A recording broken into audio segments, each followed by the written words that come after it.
Hey everybody, welcome to the Singletracks podcast. My name is Jeff, and today Matt and Gerow and I are going to be talking about some mountain bike trail advocacy issues. We're also going to talk about trail etiquette as well, because that subject kind of overlaps. And there's been a lot of news over the past few months. If you've been keeping up with Singletracks, we've been writing about this stuff sort of as it comes in, but we thought it would be fun and interesting to sort of round it all up and have a conversation about some of the things that are happening. So first off, let's talk about some of the crazy weather we're having in the United States, at least. I don't know about Europe too. Matt, there was a lot of snow in Colorado in June, right? Yeah, it's been kind of ridiculous. I mean, just a really wet winter overall, and then it's just extended all the way into June, basically, to where, even the high country got some snow over this last weekend. And then even down in the Front Range, we were fighting snow in May. So, Wow. usually a bit of that every year, but it does, like, after a long winter, when you're like, sweet, it's spring, I can go ride. It's like, no, not really. Right. Yeah. And you're up at Keystone right now. And I heard that they opened the bike park, but then they had to close it back down for a little bit because of all the snow. Yep, Keystone, and Winter Park too. We did some riding here yesterday, and it's like only the lower mountain. We went up to the top of the mountain yesterday. There's still so much snow around. That's crazy. Wow. And I saw a headline today about how a lot of the mountain bike trails in Colorado, like the lower elevation Front Range stuff, are really, really crowded right now because people don't have anywhere else to ride. They're ready to ride, but all the high country stuff is still closed. Yeah, it's a battle, like, because it's getting nice. Everybody wants to get out, hikers, mountain bikers, and then, you still got the same amount of trails for the most part. So it's a battle to share the trails. It's a battle to share, which is kind of rough. Yeah. Totally. Well, even in other parts of the country, they may not have snow, but it sounds like it's been a pretty wet summer. And so, Gerow, you put together a survey asking people what do they do when their trails are wet, and you had some interesting choices in there. Talk a little bit about that survey and what you kind of learned from it. Yeah, I kind of wanted to ask folks, it seems like everybody's got a different take on whether we should be riding trails when it's wet, how we should ride them. So just get a pulse on what readers thought about that. And so I tried to include answers that sort of fit with different soil types and different trail systems. Like, do you have trails where you're riding clay, and if you ride those trails when it's wet, you make like a permanent track in them and kind of destroy them? Or is it like really well draining soil that you can ride no matter what, or some variant of that? And a lot of folks that commented were, they had like kind of trails that they ride specifically when it's wet. Like, they've got these trails set aside that everybody knows these drain better than everything else. Right.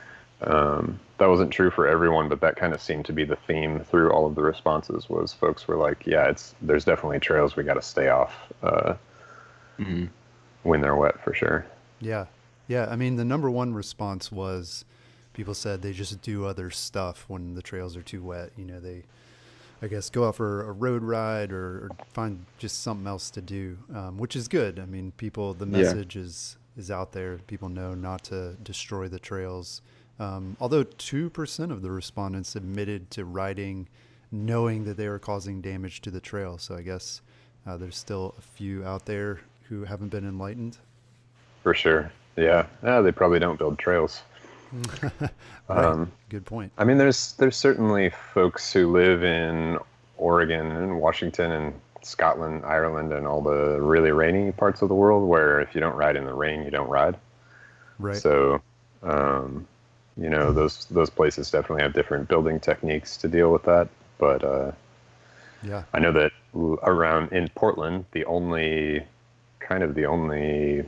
in-town mountain bike trails are closed whenever it rains. They're on Powell Butte, and So they're always closed. They're closed a lot more than they're open. Yeah. Yeah. Well, yeah, I visited Bellingham this summer and up in Washington, and it rains there a ton, as you might imagine. And I was really struck. I mean, we rode in the rain there, and yeah, I mean, it's just different no matter where you are. You mentioned the soil type, and the trails and the soil there tends to be pretty loamy, so it seems like it kind of soaks up any rain. It's kind of spongy like that. But also the tree cover helps. I mean, it really disperses the rain. It's not like you've got, just rivers of water running down the slopes, which seems to help. And then also the rain itself is different. I mean, here when it rains in the Southeast, we tend to get downpours, whereas the rain is just not as intense in the Bellingham area from what I could tell. So again, yeah, just it depends on a lot of different stuff, whether you can ride trails or not in the rain or after a rain.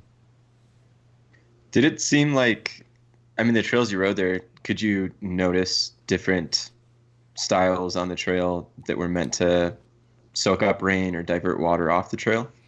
No, I mean, they didn't seem to do a lot of that, which was really impressive to me. And then also, the trails are just way steeper than anything we have here in the Southeast.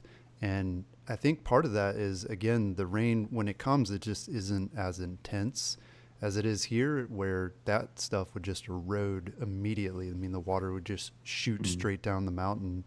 But there, again, like the tree cover seems to be a little more dense, and then the rain just doesn't seem to fall as hard, if that's a thing. So, yeah.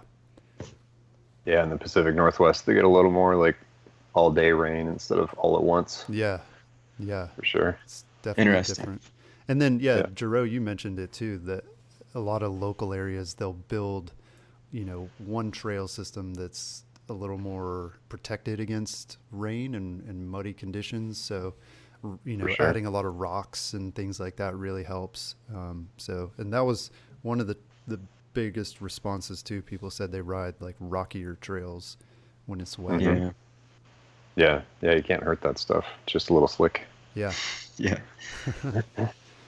Cool. So another topic we've been talking about this summer is pirate trails going legit. So Arg. Yeah, a lot of different names for these. Bandit trails, I like that one too. And social trails, that's a little more like politically correct or neutral sounding. Illegal trails, people call them that too. But we're basically talking about unauthorized trails that people build like not on their own land, or they don't have permission, or whatever the case may be. Matt, you wrote a story about a trail in Washington called the Ribbed Trail that started out that way, but then later went legit. Can you tell us a little bit more about that story? Yeah, that one was really cool to work on. So back in the 90s, up in Leavenworth, Washington, it's kind of like back during the big free ride area, big Marzocchi forks, and when these big bikes and wooden planks were really, really kind of in style. You had like the Fro Riders and just the big kind of wooden feature stuff was in style. Yeah. But anyway, like that influence from BC, it kind of spread south a little bit into Washington, and people just wanted to go out and build that stuff. So there's a group of mountain bikers up in Leavenworth, Washington, that had been building their own trails and built an illegal trail called Ribbed. It's probably like the most popular trail up in the Wenatchee Forest. And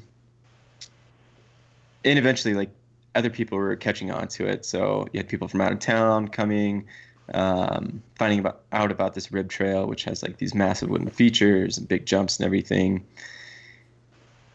Going out into the national forest, riding it, getting hurt, and eventually needing like medical attention. So when the fire department shows up, they're like, "Well, how'd you get hurt out here?"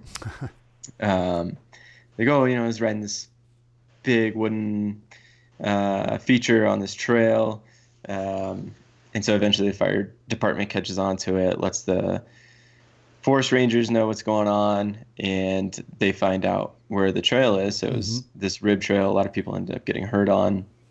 And so, they would go back, tear up these wooden features, scrap them in the woods. Like mountain bikers aren't going to stop building or stop riding Right. just because the Forest Service is making it challenging. So it ended up being rebuilt a few times. And one of the original builders, James Munley, I spoke with him for this story. He was one of the original builders on this rib trail when it was illegal, like 20 years ago. And eventually they got tired of it getting torn down and having to rebuild it. And it's just this constant cat and mouse game and fighting with the Forest Service. And so back then, Munley went and started the first trail advocacy organization back then, called Trail. It was like Trail Riders Association in Leavenworth. So this really local grassroots advocacy organization, and started building a relationship with the Forest Service. Time passes. Munley ends up working for, I think it was Stevens Pass up in Washington, a bike park, and then gets a bunch of experience in trail building. He's running a bike shop out there, and eventually the IMBA, Evergreen Mountain Bike Alliance, absorbs this trail organization in Leavenworth, so it becomes the central chapter of IMBA, and they continue talking to the Wenatchee Forest Service District, continue building that relationship with them, finding out how they can build trails legitimately. And mostly, they just stopped building illegal trails, stopped building pirate trails, and started conversating with the Forest Service more and more. So they've had a ton of trails built in Leavenworth since then, all legitimate.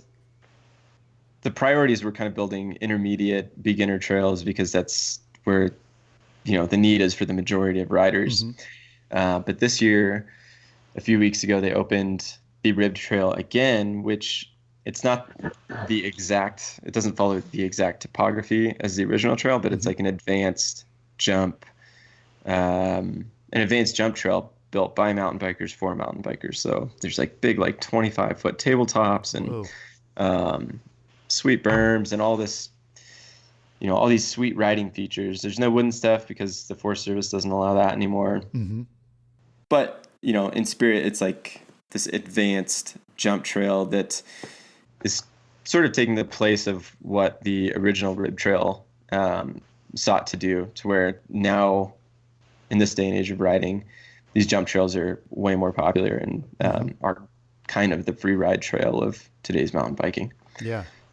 And I guess, they couldn't have built those features back then anyway. A 25-foot tabletop, you're talking about heavy machinery that you're going to need to build that. And I guess in a lot of ways, those wooden features, those were things you could build. You could bring in a saw and a hammer and, kind of construct stuff that's pretty big and pretty gnarly. But these days, I feel like we're doing that same stuff, but just out of dirt, which requires some equipment.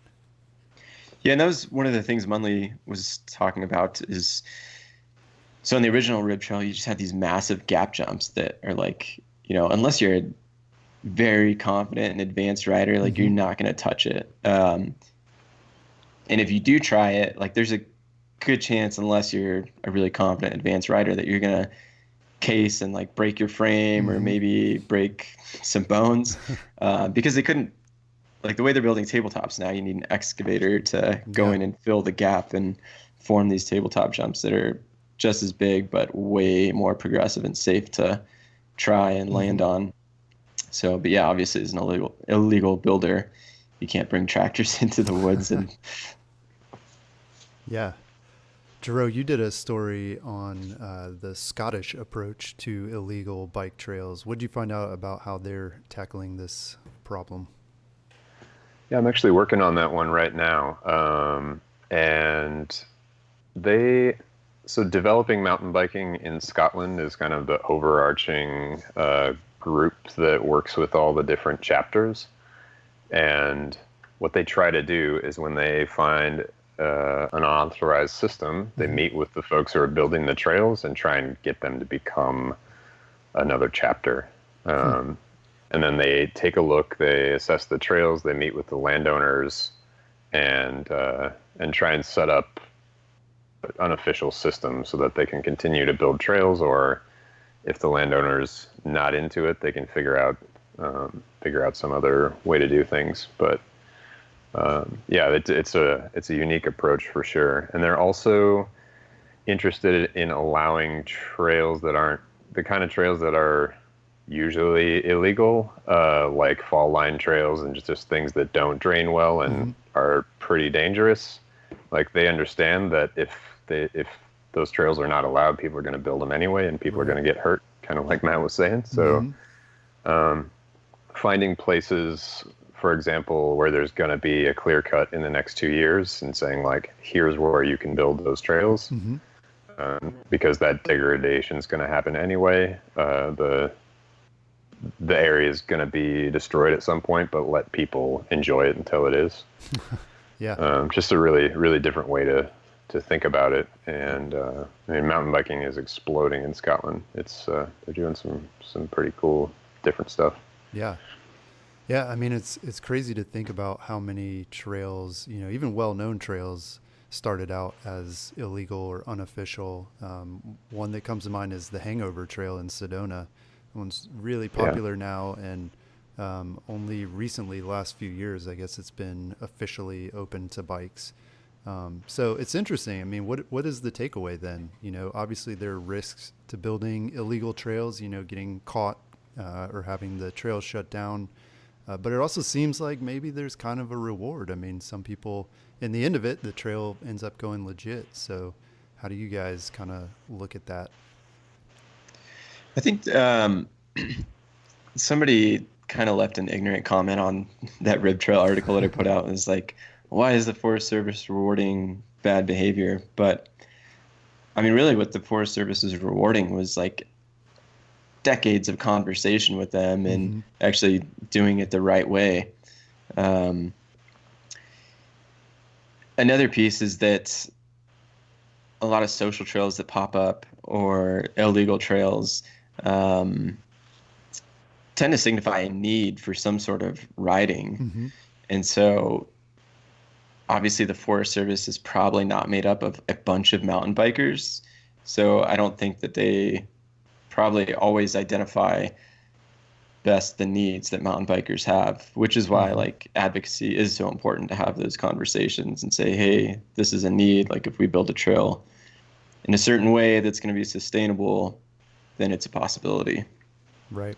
I think in terms of risk, there's also, I mean, landowners have a bit of liability for any accidents that are happening on those properties. And so, like, making sure that they're involved in those conversations around what happens, not just like, hey, can we build a trail on your land, but is it cool if we build a trail full of jump lines, and do you realize that somebody might go to the hospital and might sue you? Like, right. Yep. It's a big piece of the puzzle. Yeah. I mean, there was an example a couple years ago of a couple of sort of like middle-aged guys who were helping maintain an illegal trail. I believe it was like in a state park in Ohio, and they were caught on video, no less. The state set up some of those game cameras hidden in the woods and identified these two guys like spraying Roundup, all over the area, and they ended up going to jail. I mean, I think their trial is still ongoing, but there is real personal risk to doing that. And then there's also just the mountain bike community risk that we're going to be seen as, this group of people that are not working with the land managers and that we can't be trusted and all of that. But then, I mean, there's examples here locally where people built trails over the years, sort of informal social trails, not just mountain bikers, but hikers too.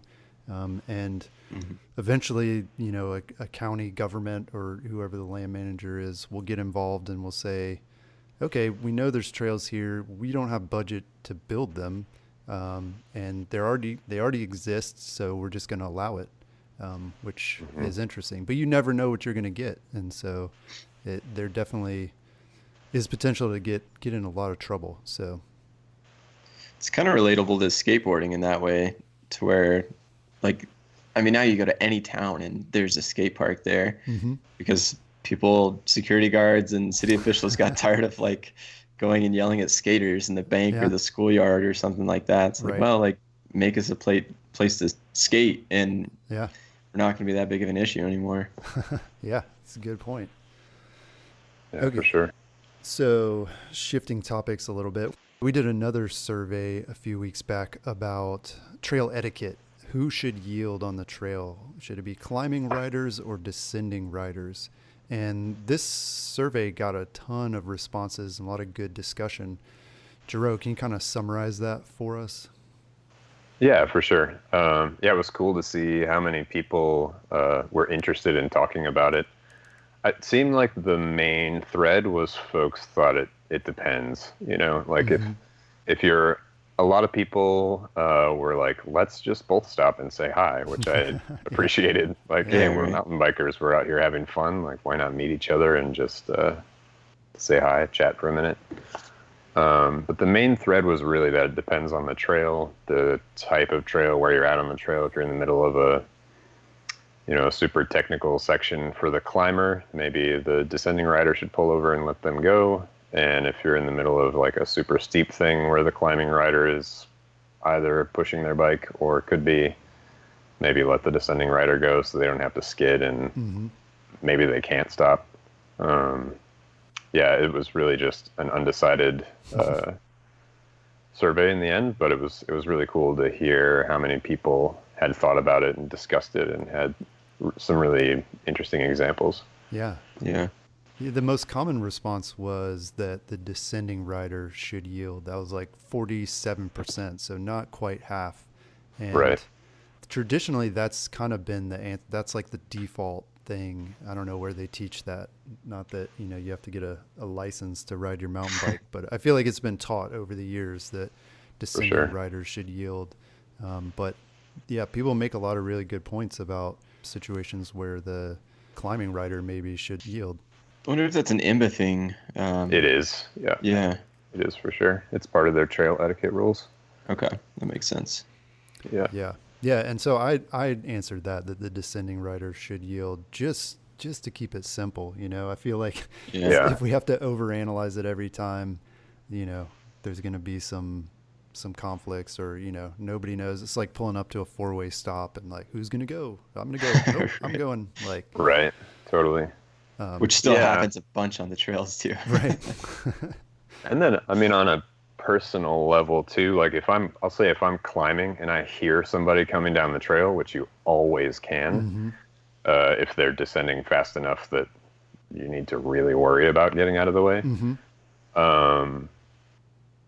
In that case, for me personally, it always makes sense if I'm climbing to get out of the way. Like, they might come around the corner and be spooked and not, have the ability to stop as quickly as I could, and they'll have to skid, which a lot of people don't like to do if they don't have to. So there are cases where if you're the climbing rider and you can hear the person, you can just get out of the way. Yeah, definitely. I never assumed that the descending rider is going to stop for me or slow down, so I definitely get out of the way. Yeah. Well, you mentioned skidding. Is that still a cool thing that, we see in the mountain bike videos these days? Yeah, did you watch IFHT? I fucking hate that video group. Or no, now it's like their name is like Mahalo, my dude.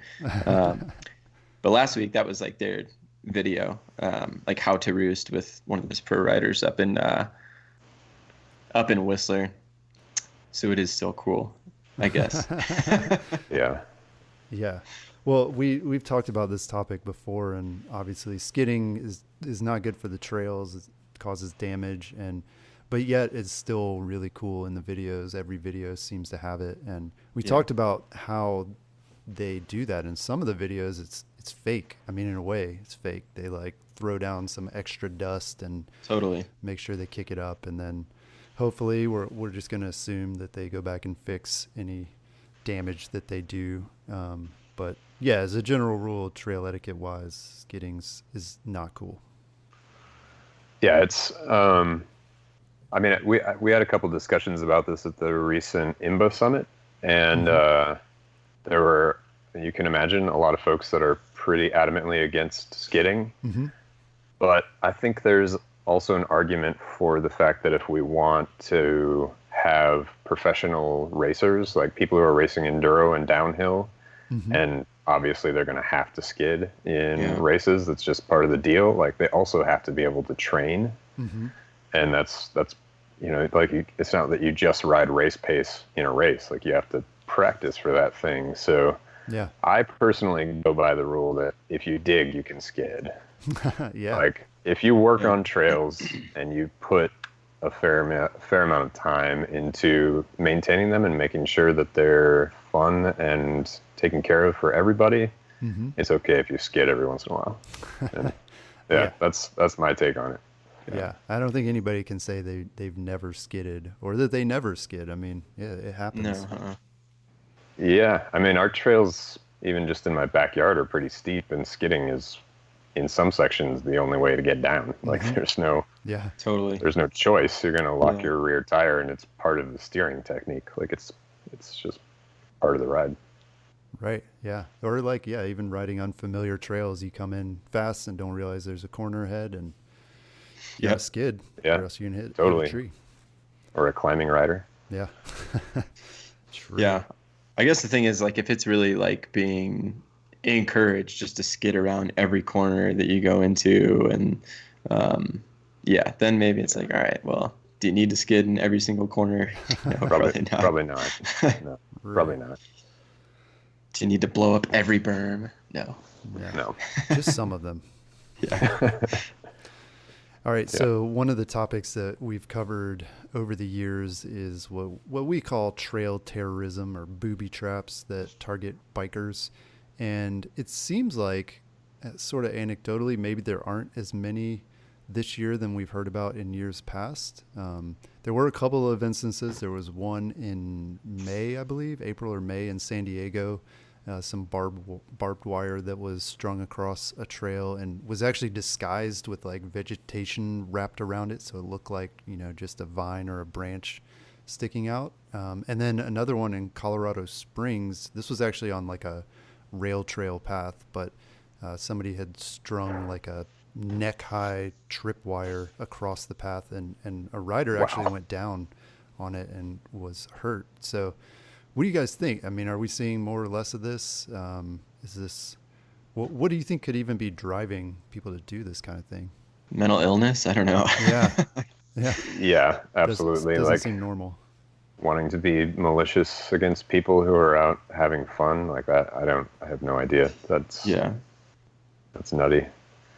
I don't know if we're really seeing more. I mean, it seems like every year we always see like a few, like it's just consistent. Like every year you're going to see a handful, and I don't know. Yeah. Some people are weird, and like, I mean, I get it. Like I go out and hike and maybe go on a trail run every now and then. And like, yeah, mountain bikers aren't always the best. At least where I'm at, like there's just a lot of people on the trails, and not all of them are courteous. But yeah, I mean, some people take it to an extreme where it's like, holy cow. Yeah.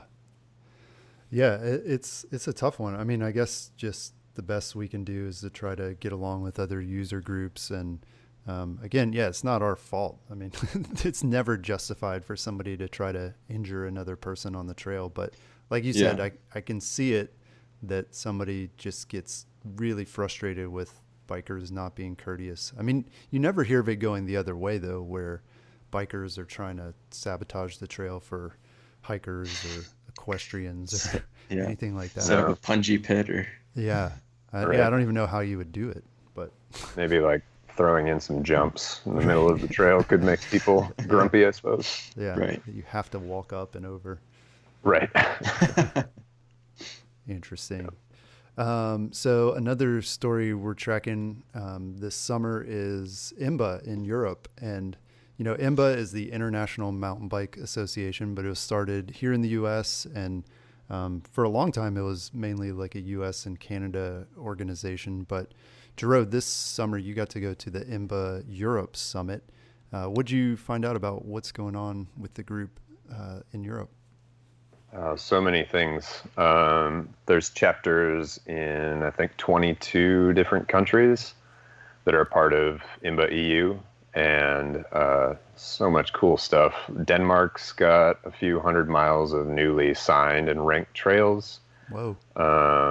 There's a cool trail patrol thing going on at this bike park in Norway, where they have folks going around like helping people understand the sort of not only the rules but also like understand how to deal with their bikes when things go wrong, and they've got radios so they can radio for help if anybody gets hurt. It's pretty cool. Yeah, sort of like a ski patrol. Exactly, like that's what it's based on. Exactly like a ski patrol. Let's see, there's several $1 million of state funding that went into a bunch of trails in Ireland that are being built right now, kind of on their way. There's some similar funding in Scotland, not quite as much, but there's some good funding for new trails and a lot of different trail centers going in, because they're going to have the World Championships in 2023. Oh.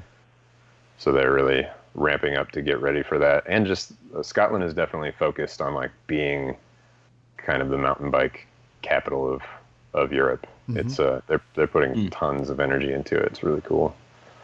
Slovenia is in a similar spot where their government is putting money into it, and their tourist agencies that are run by the government are really focusing on mountain biking and hiking. And I mean, it's a country that's covered in mountains, so it's kind of endless opportunities there. Yeah, and you're going to get a chance to go out there and ride this summer too, right?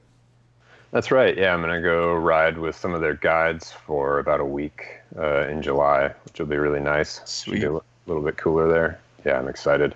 Awesome. There's a trail that's about, I heard it was 15 kilometers, and it's in an old lead mine. So the whole thing is like you're underground. You start at the top of the mountain and come out the bottom. Wow. So hopefully get to check that out. Yeah. Is there any risk of lead poisoning? I had the same question. I'm gonna try and find out before I take the plunge. Yeah, wear like a face mask or something. You don't want to eat that stuff, breathe it in. Exactly.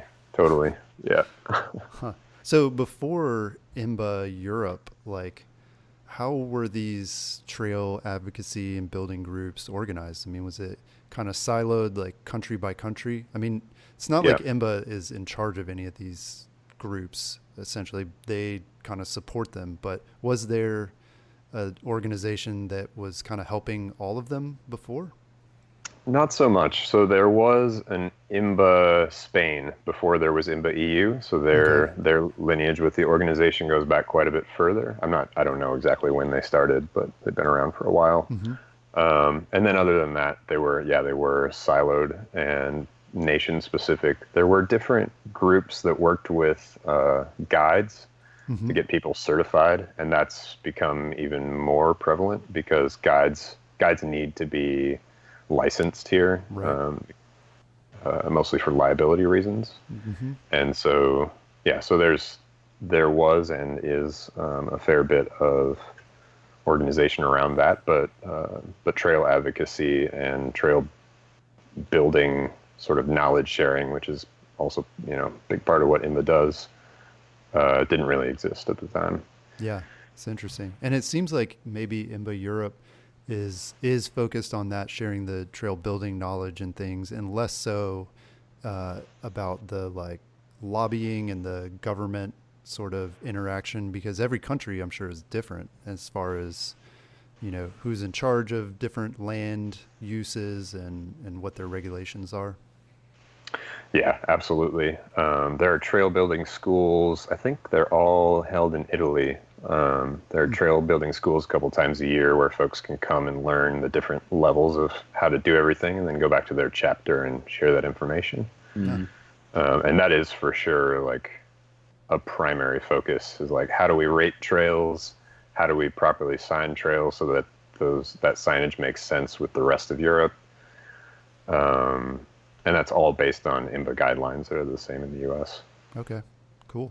Another story that we published this spring was about a study that was undertaken by the mountain bikers of Santa Cruz. It was basically, I guess you would call it like a meta study of all the different studies that have been done about the impact of mountain bikes on the environment. And apparently this club in Santa Cruz, a number of the members have backgrounds in scientific fields. And so they decided, hey, let's form a science committee, which sounds pretty geeky, but cool. And they're going to look at all these studies and kind of summarize like what they show in terms of the impact of mountain biking on the environment. And I couldn't find a list of all the studies that they looked at or even a count.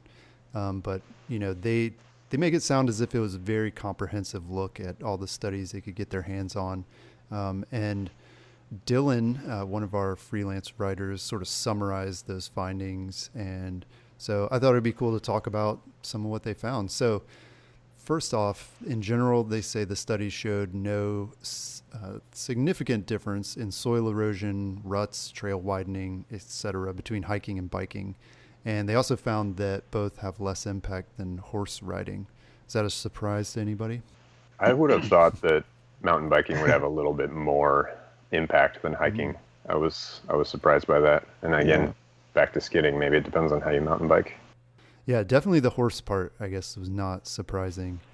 Yeah, for sure.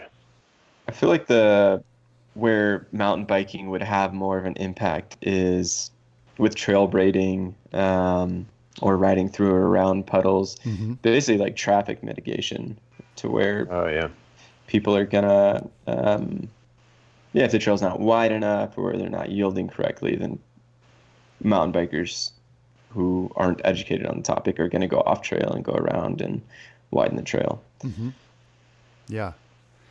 Yeah. And then one of the other things that they sort of found from these studies that fits with what we were talking about earlier with illegal trails is that those social trails, those illegal trails are different from, official mountain bike trails in that they don't go through a lot of these environmental reviews. The trail builders don't always know what they're doing. And therefore those trails do tend to have problems with erosion and ruts and things. And I think the point that they're trying to make is that, if you're a hiker or you're somebody or even an environmentalist and you're looking at a trail saying, this mountain bike trail is terrible. I can see it eroding and it's rutted and it's just a mess. Generally, those trails are the ones that are not officially sanctioned. Those are the ones that have not been built for mountain biking, and that purpose-built trails can be very sustainable. Yeah, absolutely. Yeah. So they also looked at impacts on wildlife, and again, they found that the sort of human interaction with hikers, bikers, and equestrians are generally the same across all of those user groups. And they found some animals even were less disturbed by bikers than other types of trail users. Again, was this something surprising to anybody? I could see where that, I mean, generally if you're out on a hike with a group of people, you're going to be conversating more than you would when you're riding. Bike noise is kind of interesting. I guess it depends on the bike and how much noise it makes. I don't know. That is kind of interesting. Yeah. And I guess hikers too, maybe more of them tend to maybe hike with a dog or something. And I could see that definitely being disturbing to wildlife. In particular, they talked about birds, and they found from these studies that birds are more adversely affected when trail users make frequent stops along a trail or when they make more noise, which again, maybe I feel like they're kind of trying to call out hikers here. Like hikers are probably going to stop more along the trail than bikers. I don't know. Mm-hmm. Yeah, it's hard to say. One sort of variable that I didn't see in the study, doesn't mean they didn't cover it because there's a lot here, is it would have been interesting, and maybe they looked at it, to see the difference between when there's just one trail, like say a trail that goes along a ridge, and maybe that would give, my thought was that it would give wildlife a chance to know kind of where not to go. And so maybe birds are going to be less likely to nest next to this uncomfortable, noisy place with all these humans and their machines. Whereas like a trail center with, you know, tons of trails overlapping each other, that's kind of like potentially, I don't know, creating a different situation for wildlife where there's less space for them to get away from the trail. Right. You're creating these sort of islands in between trails that cut the animals off. And I don't know where it was. I feel like recently I saw some sort of like infographic or something on this about sort of the distances that different animals are affected. So if you imagine a trail is like a line, and then like I don't remember what it was, but like 25 feet on either side, you know, that's going to impact certain types of animals. And then the distance for other animals is even greater, you know, animals that are more sensitive to sounds or smells or whatever. And so, yeah, when you kind of map that out, it's interesting to see how that could overlap and how you could kind of mitigate that and leave areas that are, you know, quiet and where animals are going to feel safe and comfortable. Yeah, for sure. So finally, one of the things they've learned from these studies is that these unsanctioned trails, illegal pirate trails, are not isolated to mountain bikers, that all types of user groups create these trails, you know, hikers, horseback riders. And again, like Matt said, usually this is just a symptom of an unmet need for a legitimate trail. And what I've heard from land managers too is that a lot of trails, especially the ones that hikers create, unauthorized trails, they're just trying to find the shortest path to get to some thing interesting, right? Like if it's a waterfall or it's a, you know, stream or a cool rock or whatever it is, people are just going to make a trail to get to that. And so the land managers need to understand that and build trails or maintain trails that are going to meet the needs of the recreationalists. Yeah. I mean, I see it a lot with hiking groups back at home. And I mean, sometimes people are just silly and will like walk down the middle of a hill and cut a switchback. It's like, dude, what are you doing? Like, one, it's not cool. Two, there's a good chance there's snakes in there. Yeah, it's annoying too on a lot of trails, bike trails. If you're on the official trail, you'll see these paths kind of cut off to the side, and a lot of times they're dead ends. I mean, they dead end at some rock or, you know, I mean, sometimes it's cool. There's a cool view there or whatever, but it's definitely a problem that it's not just bikers that are building these trails. Yeah, for sure. There's also a lot of motorcyclists, like, I mean, depending on where you live, that might be blowing things apart and cutting through the track. And there's a fair bit of that where I was in Oregon, like people riding motorcycles on mountain bike trails. And it definitely caused quite a bit of erosion. Yeah, for sure. Yeah. Well, one other thing that has been in the news that we actually haven't written about, is kind of flown under the radar. The Bikes in Wilderness bill was introduced in the Senate again. I believe this is the third year, at least, that a bill has been introduced to reverse the blanket ban on bicycles in wilderness areas in the United States.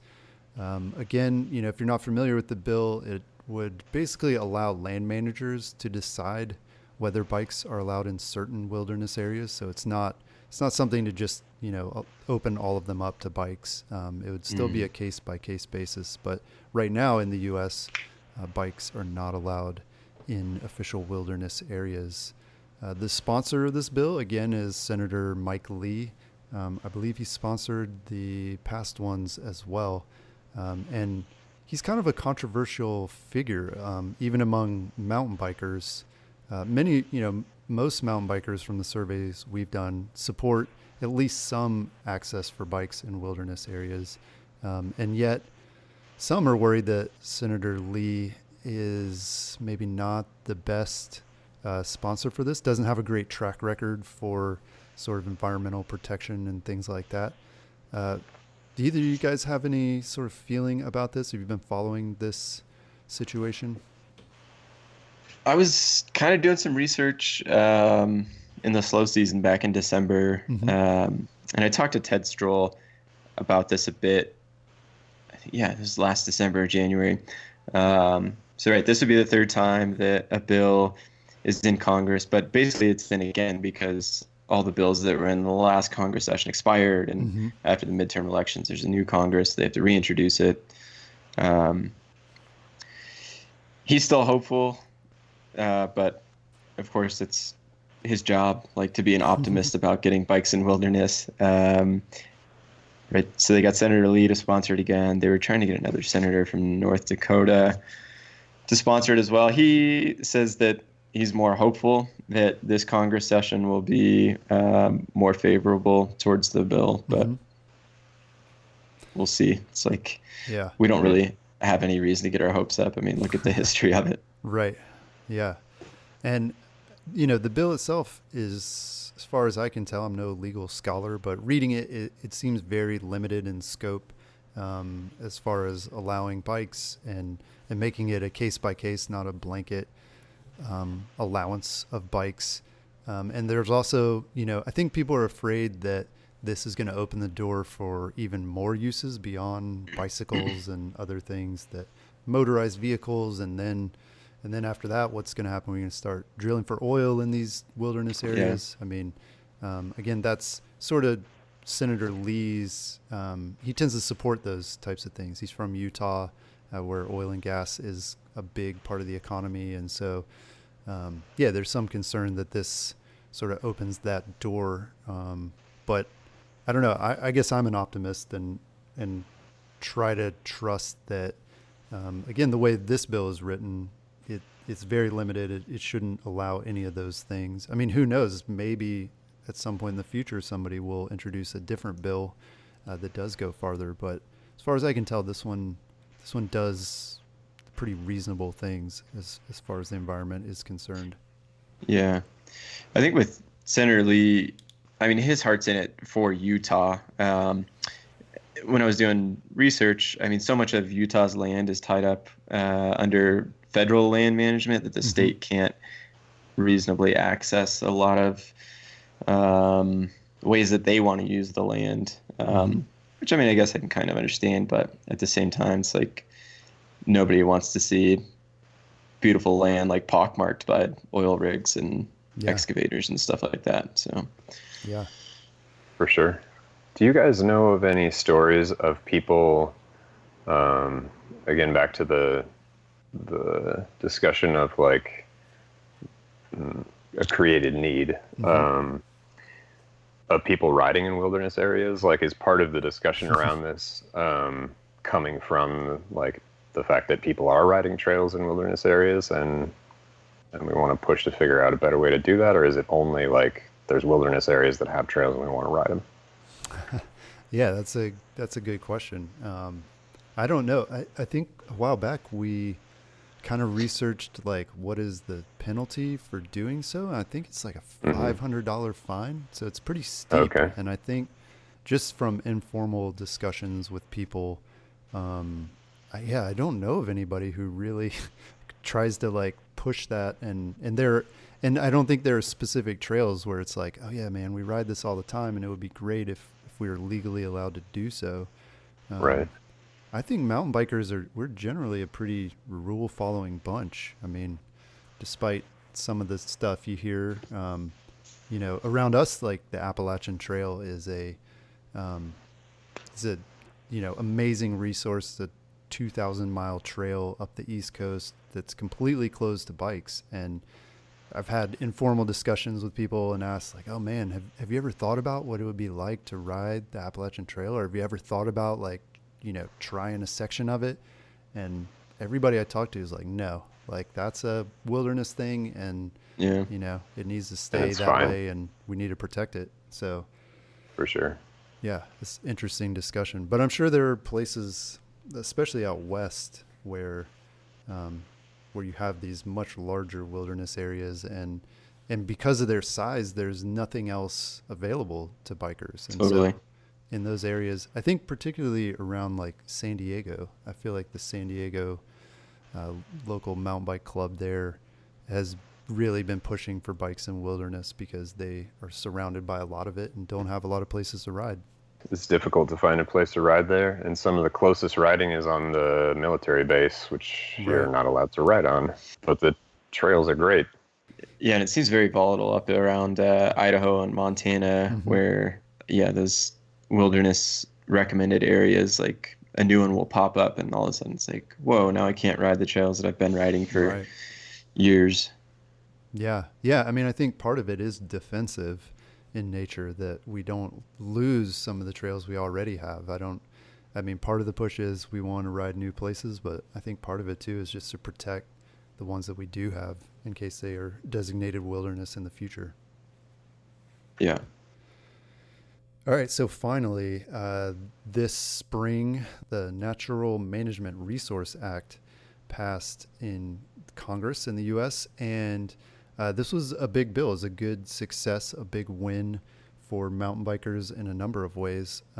First of all, it permanently authorized the land and water conservation funding, which is a lot of money. It's $300 million a year currently, and it's potentially a lot more. And this is money that is generated by oil and gas leases. So the oil and gas companies pay the government to lease land where they're drilling and doing these other activities. And then those funds are earmarked for trail development, for recreational use, for conservation uses. And so that was a big win. That funding, it seems like almost every year it gets held up by some other political thing. So, some politician says, well, I'm not authorizing the land and water conservation fund unless you do this other thing for me. And so this bill finally kind of takes that off the table so that we can be assured that that money is going to be available and that potentially more of it is going to be available. So that was good news. And then also, Matt and Gerow, you guys were talking about in Utah how the oil and gas industry is big there, and that at times it's threatened mountain bike trails. And part of that act also saved the McCoy Flats trail system, which is a popular place to ride, from oil and gas development. So that's good news as well. That's great. Yeah, so some good successes there. And then also there was a trail, or at least a trail area in the Seattle region where this act allows the Evergreen Mountain Bike Alliance to build some new trails along this Mountains to Sound Greenway, which they weren't allowed to do. Basically, a lot of what happened with this bill, or this, it's a bill now, was to change some land designations that, were more restrictive, not allowing bikes, and then changing them over to something that does allow bikes. So it's good. I mean, it's a step, in some ways it's a step toward the wilderness ban on bikes being lifted, changing those designations and kind of making them a little bit more open. Yeah, most definitely. At least it's one thing in our favor that bikes can sort of coexist. Yeah. Yeah, seems great. Yep. And hopefully we'll be seeing more of this, as biking just, I mean, in a lot of ways it's just becoming more mainstream. We like to think that mountain biking's been around forever, but I mean, not compared to hiking and riding horses, I mean, we've only got definitely, we've only got 3 or 4 decades in.